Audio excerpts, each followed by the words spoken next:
Espero que todos ustedes tengan unas buenas tardes. Mi nombre es Jorge Leiva, yo soy el actual director del programa de innovación y capacitación del IEP.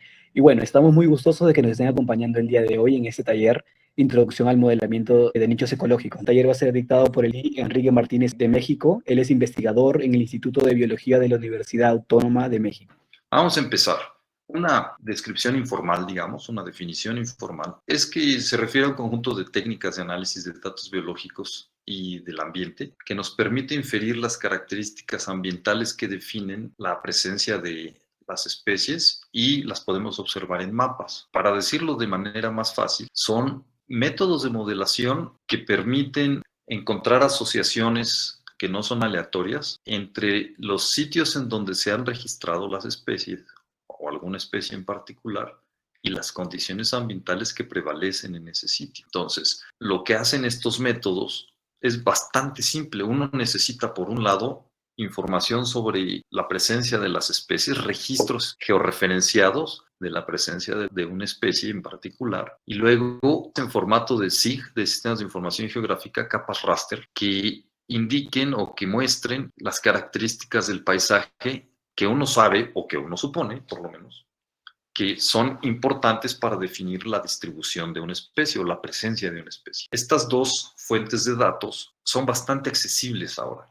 Entonces, eso hace que mucha gente pueda utilizarlos. Se utilizan programas de modelación que ya todos se encuentran disponibles de forma gratuita, y lo que hacen los métodos estos es combinar la información de los registros con las capas ambientales en lo que nosotros llamamos el nicho ecológico. Una vez que encuentra estas asociaciones entre las condiciones en donde está la especie y donde no está la especie, y luego se regresa al espacio geográfico para buscar en el mapa esa combinación de condiciones que a la especie le gusta, según nuestros datos, ¿no? Y pinta un mapa en donde dice, pues aquí le gusta mucho, aquí le gusta poco, aquí no le... Y a eso le llamamos mapa de distribución potencial. Entonces, nosotros a partir de puntos, lo que obtenemos, de puntos de presencia de la especie, lo que obtenemos son mapas de distribución potencial. Y ahorita vemos qué es eso. Entonces, es muy sencillo, o sea, conceptualmente son métodos sencillos de entender. Entonces, vamos a empezar muy brevemente con los conceptos más básicos. Bueno, estas ideas del nicho ecológico vienen pues de principios del siglo XX, aunque este señor Joseph Grinnell no en utilizar o el que acuñó el término, pero él se refería al nicho ecológico cuando lo usó en el contexto de sus publicaciones, a los sitios en donde uno podría encontrar a una especie, una unidad de distribución última, en donde las especies existen gracias a sus características, ahí dice sus limitaciones estructurales e instintivas, pero a lo que son palabras es que cada una de las especies tiene características morfológicas, de comportamiento y fisiológicas que los hacen aptos para ocupar ciertos espacios que la naturaleza ofrece. Y eso es el nicho ecológico, esos espacios que la naturaleza ofrece con ciertas características que ciertas especies son aptas para poderlos ocupar. Este es el concepto tal vez más popular para el enfoque de la modelación de nichos, y es el que propuso años más tarde este doctor George Evelyn Hutchinson, que fue uno de los pensadores más importantes en el campo de la ecología del siglo XX. Y él tuvo esta idea mucho más cuantitativa del nicho. El término nicho aquí se define como la suma de todos los factores del ambiente que organismo. Entonces el nicho se define como una región n-dimensional. Lo que ustedes ven en ese esquema es que tenemos un espacio de 3 dimensiones, conformado por un eje de la temperatura, otro eje de la concentración de nitrógeno y otro eje de la humedad. Pensemos en una planta. Entonces, a lo que Hutchinson se refiere con estas palabras tan bonitas y rimbombantes es que hay ciertas condiciones o combinación de condiciones en este espacio multidimensional, en este caso tridimensional, en donde la población, los individuos de una especie están contentos, les va bien. Y hay otras combinaciones en donde las especies, bueno, los individuos de las especies no están contentos, les va mal, no podrían sobrevivir o podrían sobrevivir así en el límite, ¿no? Si encontramos esas combinaciones de condiciones ambientales en donde las especies No nada más pueden sobrevivir, sino que además están contentas y como están contentas, pues se reproducen, así hacemos todos cuando estamos muy contentos. Pues entonces allí la especie podría permanecer indefinidamente si no hay cambios en las condiciones del ambiente. Esas condiciones, esas combinaciones adecuadas, es el nicho ecológico, según Hutchinson. Esta es una propuesta presentada por Jorge Soberón y Town Peterson, precisamente, de cómo podemos representar lo que quiere decir esto del nicho ecológico y su expresión en espacio geográfico. Entonces proponen que se llama el diagrama BAM, que el diagrama BAM es como ustedes pueden ver, es un diagrama de Venn en donde tiene tres círculos, que son los principales elementos que determinan la distribución de las especies. Como ven ustedes, aquí hay un rectángulo y en el ángulo superior derecho hay una G. Quiere decir que estamos hablando de geografía, es decir, de algún lugar con coordenadas XY en el planeta Tierra. Y lo que nosotros estamos viendo aquí es una representación, los circulitos, de los factores que determinan que una especie puede estar presente en algún lugar del planeta Tierra, en algún lugar de G. Entonces, con A se representan los factores abióticos. Con B nos referimos a los factores bióticos, es decir, todas aquellas otras especies que interactúan con la especie nuestra. Entonces, lo que está adentro de los circulitos quiere decir que son condiciones favorables, es decir, vemos el circulito de A, lo que esté adentro quiere decir que son condiciones abióticas, favorecen la presencia de la especie en ese espacio G. Lo que vemos en B quiere decir que son condiciones bióticas favorables para que esté la B, y pensemos en alguna de ellas. Bueno, puede ser, por ejemplo, la cantidad de comida. Entonces, adentro de B hay suficiente comida. O podemos pensar en un competidor. Quiere decir que adentro de B las densidades de ese competidor son suficientemente bajas que no impida que la especie que nosotros estamos viendo pueda ocupar ese espacio. Ese es A y B. Y luego viene este otro circulito que es la M. Es un poco más difícil de conceptualizar, pero la M es espacio geográfico al que la especie puede acceder, es decir, está dentro de distancias de dispersión, para decirlo de una manera sencilla, ¿no? Entonces, va a poder estar presente en un sitio cuando se conjugan estos tres círculos, es decir, en la intersección de estos tres círculos, que si ustedes siguen la flechita, dice GO, que GO viene de geografía ocupada.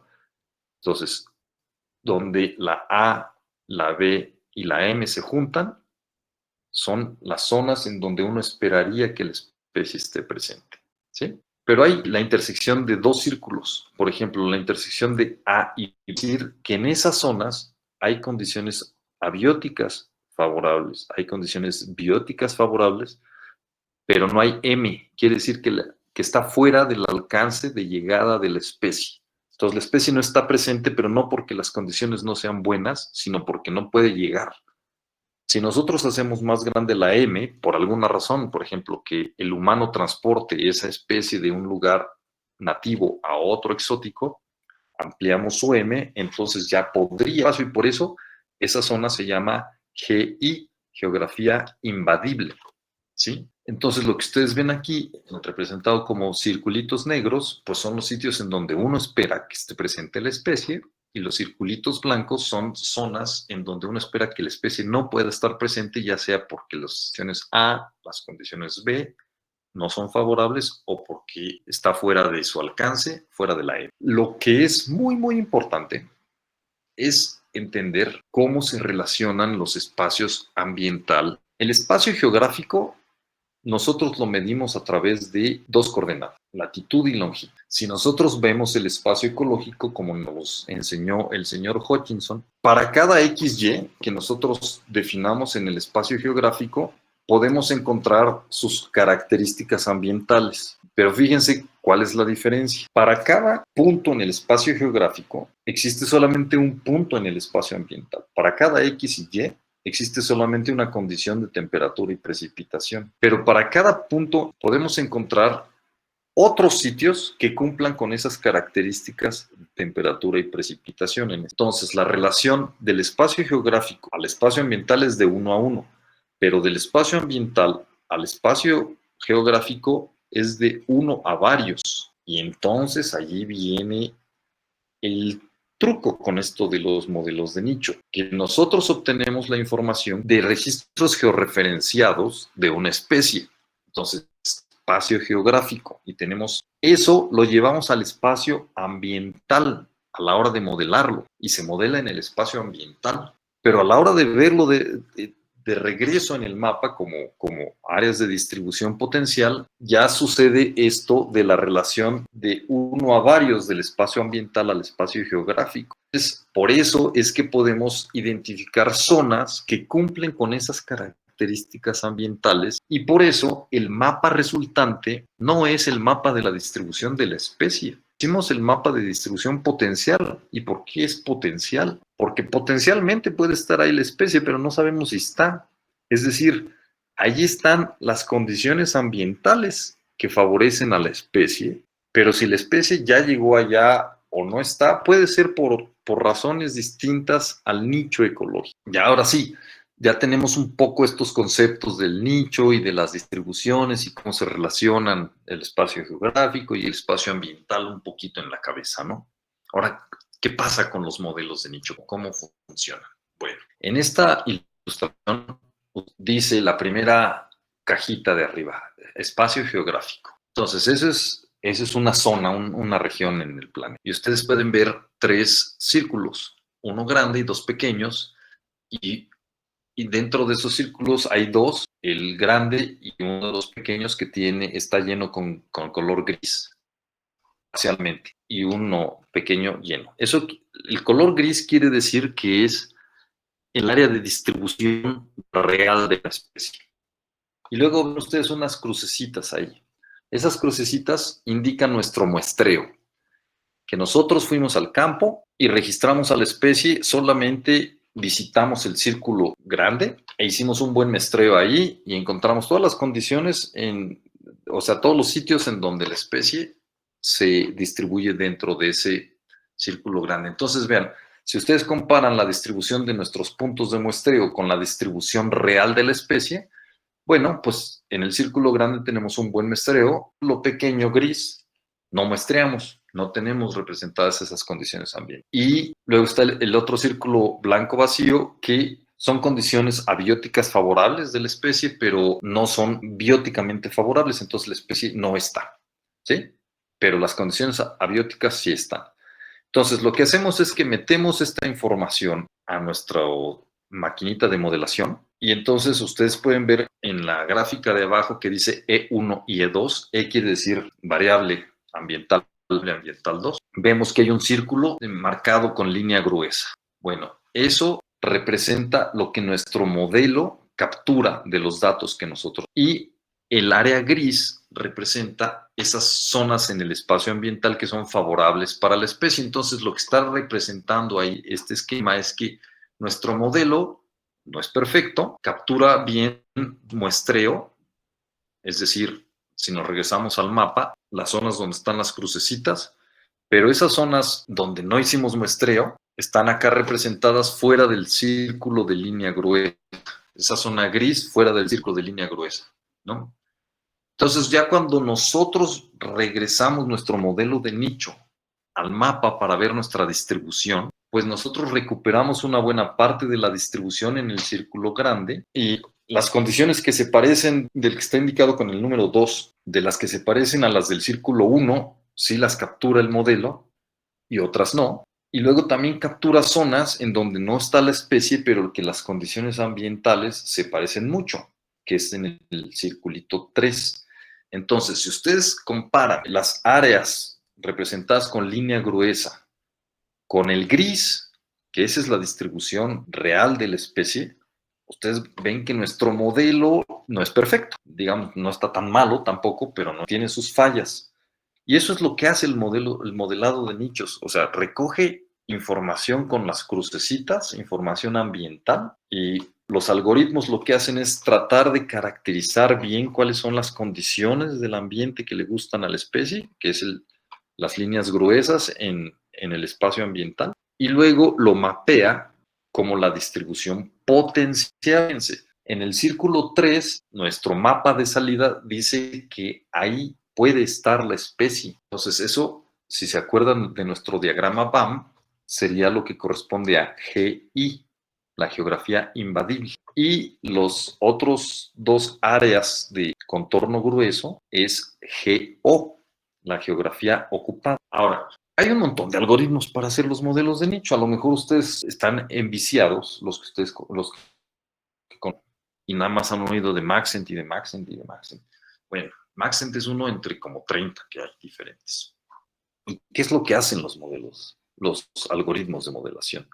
Bueno, lo que hacen es caracterizar el nicho de la especie en el espacio ambiental. Y depende del algoritmo que ustedes utilicen, pues la caracterización puede ser distinta y puede ser bien distinta, ¿eh? El problema al que nos enfrentamos es que no existe a la fecha el mejor algoritmo, el que con todos los conjuntos de datos, condiciones ambientales y así, siempre haga el mejor trabajo.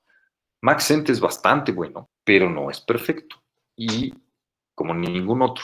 Entonces no hay el mejor algoritmo. Entonces, por eso siempre una recomendación útil es que cuando ustedes exploren unos datos y quieran hacer una modelación, no se queden solamente con un algoritmo, sino que prueben más de uno, porque puede alguno resultar mejor que el estándar. Entonces, cuando ustedes proyectan los mapas, los modelos de nicho generados con diferentes algoritmos, ustedes pueden ver GAN, BioClean, Boosted Regression Trees, Support Vector Machine, Random Forest, Glimpse, Maxent y CART. Y ven ustedes el mapa y dicen, ay, Chihuahua es bueno.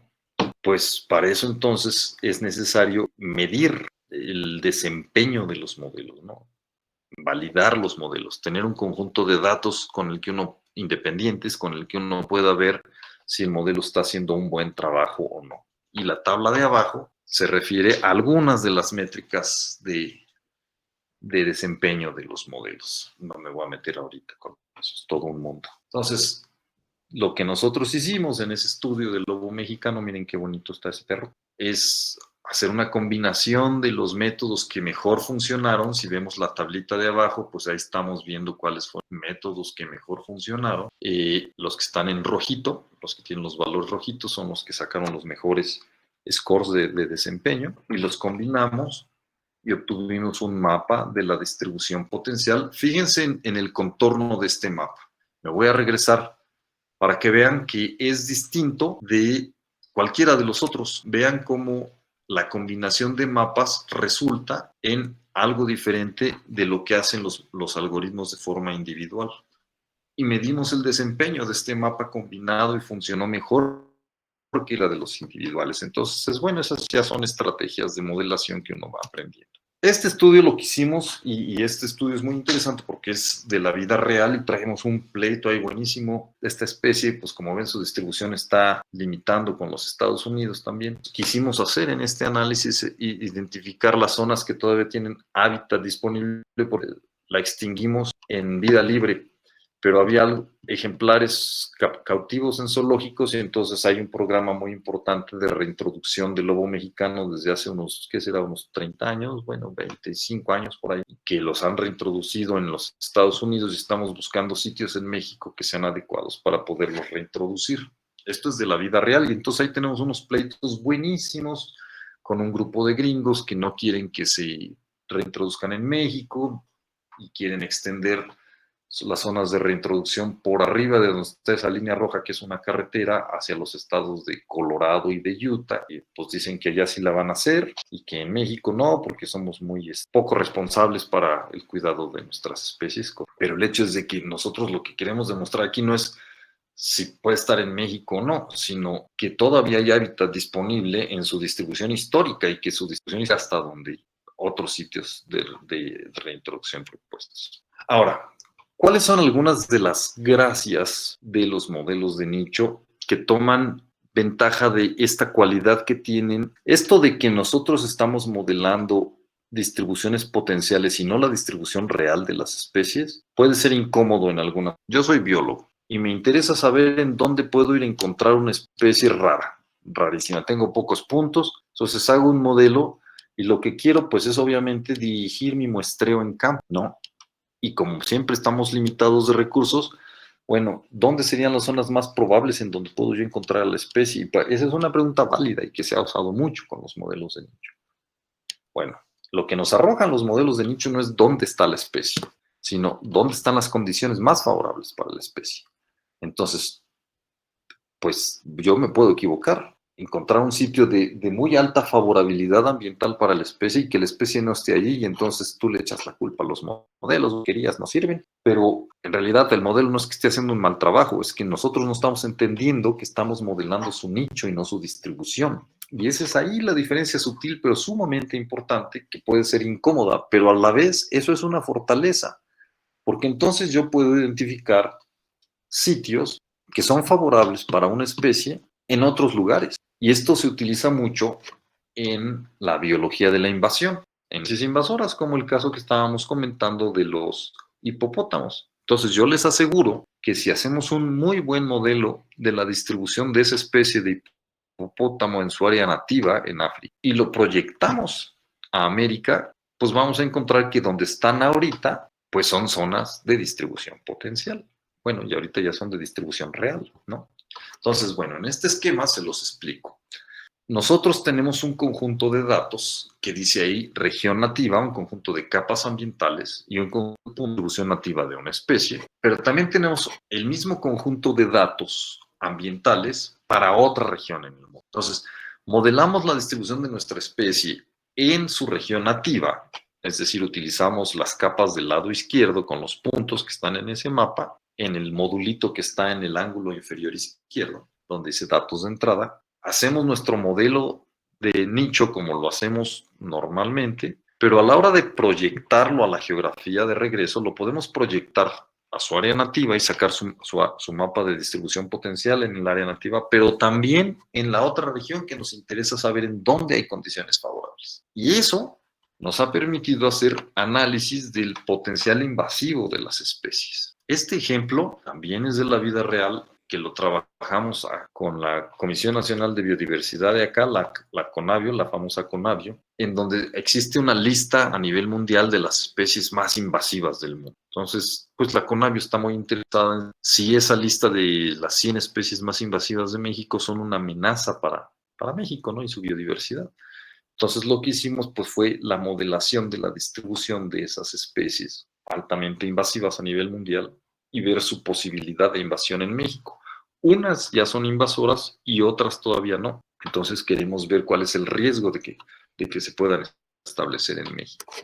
Entonces ese es un ejemplo práctico. Pues en el mapa de la izquierda son las capas ambientales de una base de datos muy famosa que se llama WorldClim, que usamos para este ejercicio.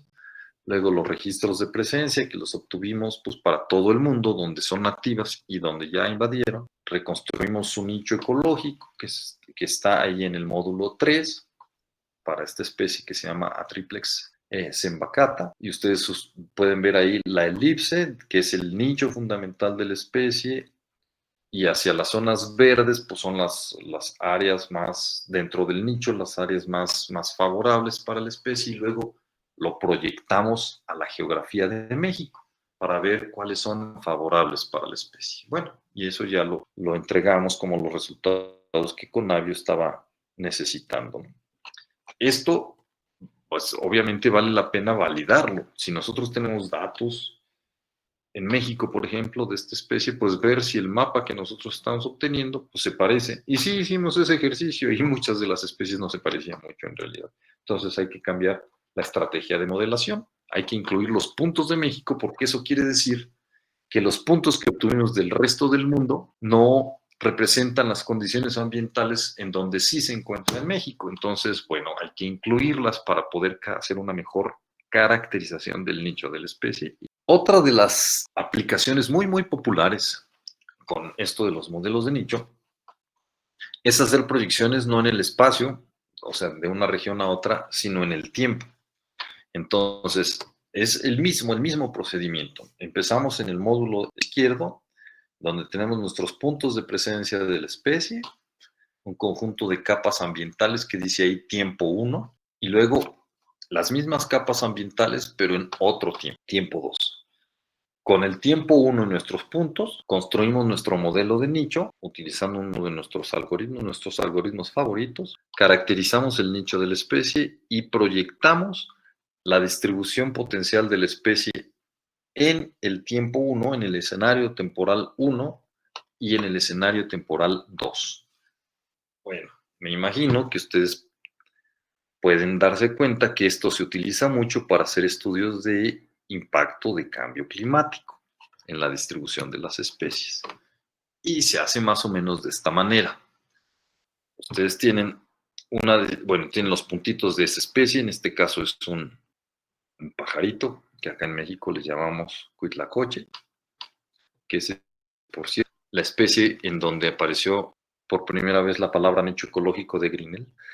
Tenemos nuestro mapa de distribución en rojo, tenemos nuestro mapa de distribución potencial en el presente, bajo condiciones climáticas presentes, y en verde son la proyección del modelo de nicho ecológico a un escenario climático en el futuro.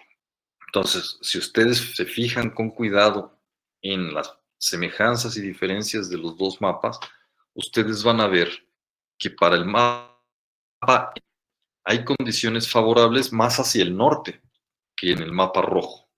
Luego, si lo queremos ver más claramente, el cuadro más grande, que tiene 3 colores, es montando esos dos mapas en un sistema de información geográfica. Las zonas verdes corresponden a los sitios para la especie en el presente, pero no en el futuro. Es decir, son zonas que podrían perderse para la especie, zonas de distribución potencial que podrían perderse para la especie. Y lo amarillo son las zonas de estabilidad climática en los dos tiempos, o sea que son favorables para la especie en el presente y en el futuro. Entonces, lo que ustedes pueden ver aquí es que las condiciones favorables de la especie aumentan y se reducen en el centro de su distribución. Ya ven que tiene forma de dona. Bueno, pues en la parte interna de la dona, ahí es en donde las condiciones ya no se vuelven desfavorables, y un poco en el sur también. Entonces, de esta manera, pues, relativamente sencilla, es que se han generado literalmente miles de estudios y de análisis y de artículos para poder, pues, de alguna manera, los efectos del cambio climático actual sobre las especies. Pero no nada más es sobre el cambio climático actual o futuro, sino esto también se puede hacer para escenarios climáticos en el pasado. Y entonces ya no es predecir qué le va a pasar a la especie, sino más bien tratar de reconstruir qué le ha pasado a la especie del pasado a la fecha. Este es un ejemplo de los primeros de Tom Peterson para México, en donde utiliza este enfoque con un montón de especies, todos los mamíferos de México, todas las aves de México y 2 familias completas de mariposas, y a lo grande, modelando para el presente y para el futuro, para identificar pues cuáles son los riesgos de perder biodiversidad, etc. Y este es un ejemplo de una reconstrucción de distribuciones potenciales hacia el pasado, en donde se han reconocido por otras formas refugios escénicos. Entonces, ¿qué tanto estos modelos de nicho pueden reconstruir esto donde se supone están los refugios pleistocénicos, que en los mapas están marcados con circulitos negros, ¿no? Entonces, pues como ven, hay cierta congruencia entre lo que se ha obtenido de refugios pleistocénicos con base en 2 factores. Unos son información genética y otro es sobre información de registro fósil de la composición de las comunidades bióticas en ese periodo. Entonces, bueno, no es perfecto tal vez, ninguno de los 2 delimitaciones de refugios tal vez sea perfecta, pero por lo menos hay cierta congruencia, ¿no? A mí, la verdad,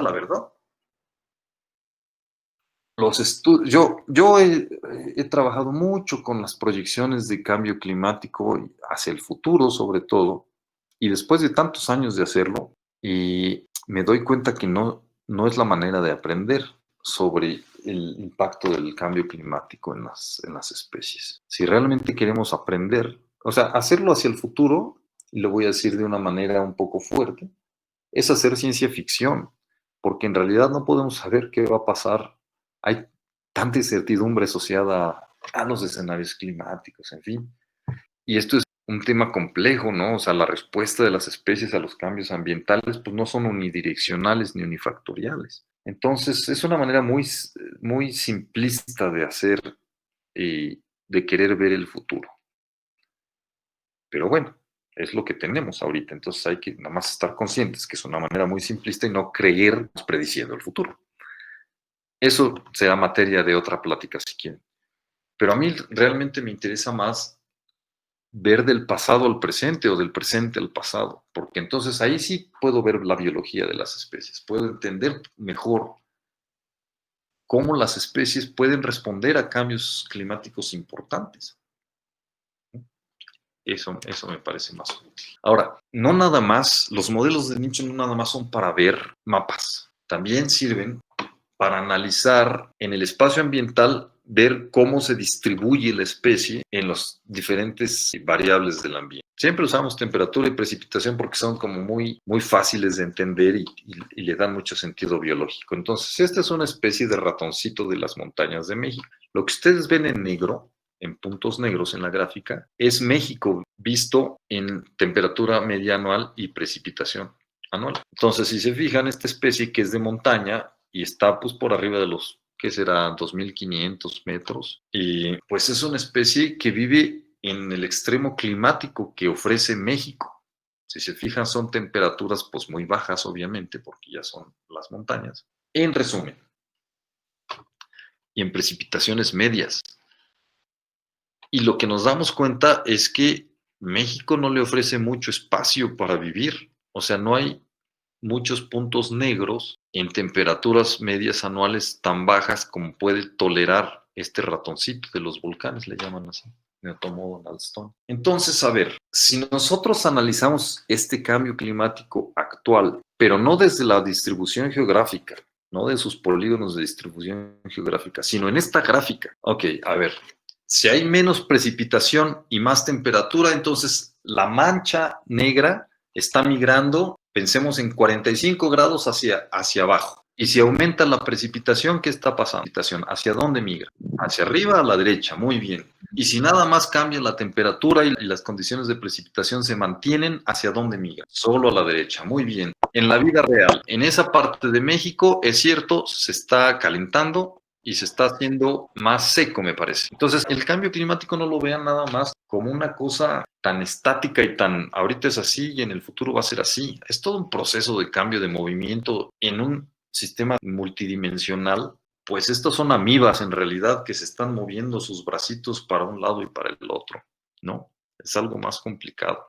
Pero nos sirve mucho de referencia entendiendo qué es el nicho de la especie y si no evoluciona, es decir, si no soporta condiciones más calientes, por ejemplo, pues entonces se calienta la región, pues entonces a la especie no le va a ir bien. Y eso, si esto lo proyectamos en un mapa, entonces podemos ver pues cómo perdería área de distribución. Entonces, por ejemplo, este es un trabajo de uno de mis alumnos, él es colombiano, se llama Julián Velasco y trabaja con Anolis, las lagartijas. Y todo su trabajo fue en realidad analizando el espacio ambiental, no el espacio geográfico. Le interesó mucho sobre la evolución del nicho ecológico de las Anolis. Ya ven que hay un montón de especies de Anolis y que son un ejemplo icónico en biología de radiación adaptativa en las islas del Caribe, en las Antillas, que hay un montón de especies de Anolis allá en las Antillas y que siempre se utiliza de un ejemplo de diversificación muy rápida, lo que se llama radiación adaptativa, ¿no? Y que se adaptaron a condiciones nuevas en cada una de las islas, de cosas muy finas del nicho, ¿no? O sea, la altura de la percha y cosas por el estilo. Bueno, lo que hizo Julián fue analizar las islas, que ya están muy estudiadas, sino a las anolis de tierra, y ver cómo ha sido la evolución de su nicho. Los modelos de nicho son una herramienta útil que nos permiten generar hipótesis sobre la distribución presente, pasada y futura de las especies. Esas son hipótesis que hay que ir a probar con datos. Acuérdense, son generadoras de hipótesis que hay que probar. Hacia el futuro es muy difícil probarlas o no se puede de plano. Entonces, uno las puede probar hacia el pasado, hacia otras regiones, siempre y cuando haya datos. Eso es lo importante. Bueno, ¿hacia dónde se están moviendo la modelación de nichos? Hay varias líneas en donde se están moviendo. ¿Qué tanto podemos, a partir de la teoría del nicho ecológico y los métodos de modelación, ir más allá de las distribuciones y poder modelar abundancias, por ejemplo? Esa es una de las líneas, es decir, incorporar aspectos más bien demográficos, ¿no? Como estamos en modelación de distribuciones potenciales en su forma más simple, ¿cómo podemos acercarnos a la realidad incorporando información sobre capacidad de dispersión o distancias de dispersión en el modelado para pasar de las distribuciones potenciales a las distribuciones históricas o a las actuales? También, pues cada vez más en el campo de la filogeografía, la genética del paisaje y ahora con la genómica, incorporar el aspecto ecológico por un lado, es decir, la parte del modelo de nicho, y la parte geográfica que se puede obtener a partir de esto, ¿no? Los modelos de nicho son la versión más simple de modelos de este tipo, ¿no? El siguiente paso son modelos que les llamamos mecanísticos o basados en procesos. Y eso quiere decir que uno incorpora información fisiológica de las especies para darle más realismo, ¿no? Uno caracteriza el nicho de las especies con estos métodos que les llamamos correlativos, o sea, lo que estamos haciendo es una correlación de la presencia de la especie y los datos de ausencia con las condiciones del ambiente. Pero si nosotros tenemos datos, ya sea experimentales o de alguna otra manera, de cuáles son los límites de tolerancia de una especie, se puede incorporar esa información en la modelación para igual tener modelos más precisos. Y un tema pues súper importante es ese círculo B del diagrama BAM, pues cómo le podemos hacer para meter las interacciones bióticas en todo esto, es del tema de la teoría del nicho propiamente y de su implementación en la modelación de nichos. Entonces, pues en cada una de estas hay gente pensando y trabajando, gente muy inteligente. Entonces, pues el campo, a pesar de que está en una fase de crecimiento exponencial, yo creo que durante varios años todavía va a estar en esa fase, porque hay muchísimo por aprender, muchísimo por conocer y explorar. Entonces, pues ojalá esta pequeña plática les entusiasme o les despierte más bien el entusiasmo. Y bueno, muchas gracias. Miren, ahí está mi correo electrónico por si quisieran ponerse en contacto conmigo, pues con mucho gusto estoy a sus órdenes.